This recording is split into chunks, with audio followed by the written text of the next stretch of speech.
Hello student, आज हम कक्षा 10 की हिंदी की एनसीईआरटी का पहला पाठ करेंगे। पहले पाठ में हम जो इसके कवि हैं सूरदास जी, उनका जीवन परिचय पिछली कक्षा में कर चुके हैं। आज हम इस पाठ की व्याख्या करेंगे।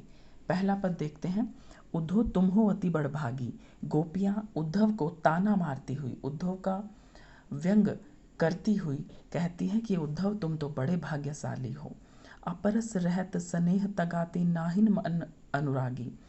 तुम तो कभी प्रेम के धागे में बंधे ही नहीं हो। तगा ते मतलब तुम प्रेम के धागे में कभी बंधे ही नहीं हो। नाहिन मन अनुरागी, ना ही तुम्हारा मन किसी के प्रति अनुरक्त हुआ है, ना ही तुमने किसी से प्रेम किया है। पुर इन पात रहत जल भीतर तारस देह न दागी। तुम्हारी स्थिति उस कमल के पत्ते के समान है जो जल के भीतर रहते हुए भी जल के एक भी बूंद को अपने शरीर पर हावी नहीं होने देता है, अर्थात उस जल की एक बूंद भी उस पत्ते पर दाग नहीं लगा पाती है।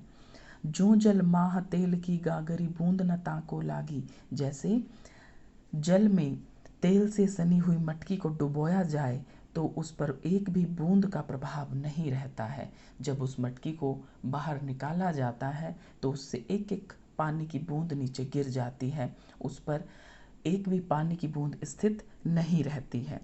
प्रीति नदी में पाँव न बोरियो दृष्टि न रूप परागी। तुमने कभी प्रेम रूपी नदी में पैर नहीं डुबोया है, नहीं तुम्हारी दृष्टि किसी के प्रति प्रेम में पड़ी है। सूरदास अबला हम भोरी गुर चाटी जो पागी। सूरदास जी कहते हैं कि गोपियाँ अपने आप को स्वयं को कहती हैं कि हे उद्धव, हम तो अबला और भोरी भोली भाली हैं।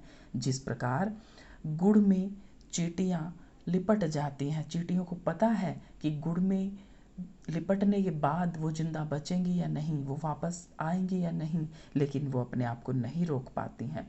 वैसे ही उन गुड़ में लिपटी हुई चींटियों के समान ही हमारी स्थिति है। हमें पता था कि श्री कृष्ण से प्रेम करने के बाद वो भी हमसे प्रेम करेंगे या नहीं, लेकिन फिर भी हम श्री कृष्ण के प्रति अनुरक्त हुए। आज नतीजा है कि वो हमें छोड़कर चले गए हैं। दूसरा पद पढ़ते हैं। मन की मन ही मांझ रही, हमारी मन की बातें मन में ही रह गई। कहिए जाए कौन पे उधो, ना ही परत कही। हे उद्धो, तुम ही कहो हम किससे जाकर के अपनी बातें कहें। अब किसी से अपनी बातें नहीं कही जाती। अवधि आधार आस आवन की तन मन बिथा सही। जो एक अवधि, एक समय मांग करके गए थे श्री कृष्ण, अब वो भी पूरा हो चुका है। अब हमारा धैर्य का बांध टूट चुका है। जो आशा थी, अब वो आशा, वो उम्मीद अब नहीं रही है। तन मन बिथा सही, हम तन से और मन से उस व्यथा को, उस पीड़ा को, श्री कृष्ण से बिछुड़ने के बाद जो हमें पीड़ा मिली उसे सहन कर रहे हैं। अब इन जोग संदेशनि सुन सुनी, अब तुम्हारे इन योग के संदेशों को सुन सुन करके बिरहिनी बिरह दही, अब हमारी विरह रूपी अग्नि और ज़्यादा प्रचंड हो गई है और ज़्यादा तेज हो गई है। चाहती होते गुहार जितहि ते उत्ते धार बही। हम चाहते हैं कि हम किससे जाकर के अपनी गुहार लगाएं, कहाँ जाकर के कहें, किससे शिकायत करें श्री कृष्ण की। अब तो उल्टी धारा उन्होंने बहा दी है, अर्थात तुमको, अर्थात उद्धव को योग का संदेश लेकर के श्री कृष्ण ने भेजा है। सूरदास अब धीर धरई क्यों, मर्यादा न लही। सूरदास जी के माध्यम से गोपियाँ कहती हैं कि अब हम धैर्य धारण कैसे करें, अब तो मर्यादा नहीं रही है, अब तो मर्यादा ही टूट चुकी है। तीसरा पद हम पढ़ते हैं।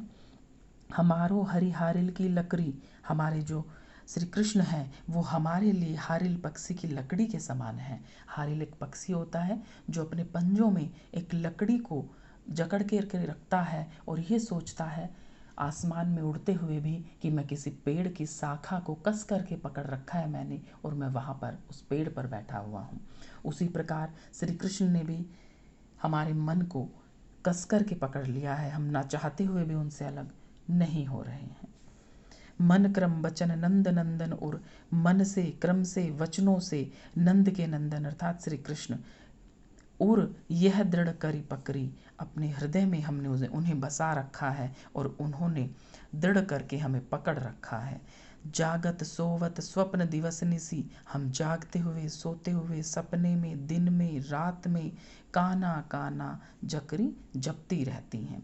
सुनत जोग लागत है सो ज्यों करुई ककरी, हमने ऐसा सुना है कि योग ऐसा लगता है जैसे कड़वी ककड़ी। सूतो व्याधि हमको ले आए देखी सुनी न करी, हे उद्धव तुम ये कौन सी बीमारी, ये व्याधि, ये कौन सी बीमारी हमारे लिए ले आए हो जो हमने ना कभी देखी है, ना सुनी है, ना करी है। यह तो सूर तिन्हि ले सौंपो जिनके मन चक्री। सूरदास जी के माध्यम से गोपियाँ कहती हैं कि हे उद्धव ये तो वापस उन्हें जा कर के सौंप दो, ये योग का संदेश उन्हें ले जा कर के सौंप दो जिनका मन चक्री के समान इधर उधर घूमता है, जिनका मन स्थिर नहीं है। अंतिम पद पढ़ते हैं। हरि है राजनीति पढ़े आए। अच्छा, गोपियाँ कहती हैं कि अच्छा अब श्री कृष्ण ने राजनीति का पाठ पढ़ लिया है। समुझी बात कहत मधुकर के समाचार सब पाए। अब हमने मधुकर अर्थात उद्धव की सब बातें सुन ली हैं और सुनकर के अब हमने समझ लिया है कि अब श्री कृष्ण ने राजनीति के ग्रंथ पढ़ लिए हैं। एक अति चतुर होते पहले ही, एक तो वो पहले से ही बड़े चालाक थे, अब गुरु ग्रंथ पढ़ाए, अब तो उन्होंने राजनीति के गुरु ग्रंथ पढ़ लिए हैं। बड़ी बुद्धि जानी जो उनकी, अब हमने उनकी बढ़ी हुई बुद्धि जान ली है। जोग संदेश पठाए, जो उन्होंने उद्धव को योग का संदेश दे करके यहाँ भेजा है। उधो भले लोग आगे के परहित ढोलत धाय, कि हे उद्धव आगे आगे चलने वाले लोग पहले अच्छे लोग कहलाते थे और दूसरों के हित के लिए जो इधर उधर डोलते फिरते थे, अब अपने मन फेर पाहिए चलत जो होते चुराए। अब तो हमने देख लिया है श्री कृष्ण ने हमारी ओर से अपना मन फेर लिया है और वो यहाँ से चले गए हैं, हमारे मन को भी चुरा करके ले गए हैं। ते क्यों अनीति करे आपुनो, अब वो अनीति, अब वो अन्याय क्यों करने लगा, जे और अनीति छुड़ाए, जो औरों की अनीति को छुड़वाता था। राज धर्म तो यह सूर, जो प्रजा न जाहि सताए। सूरदास जी के माध्यम से गोपियाँ कहती हैं कि एक राजा का धर्म तो वो होता है जो प्रजा को न कभी सताए और प्रजा के हितों की रक्षा करे। पाठ समाप्त हुआ। अगर आपको वीडियो अच्छी लगी है तो इसे लाइक करें, मेरे चैनल को सब्सक्राइब करें। आगे आने वाली वीडियो को आप तुरंत देख सकते हैं, इसलिए मेरे चैनल को सब्सक्राइब करें। धन्यवाद।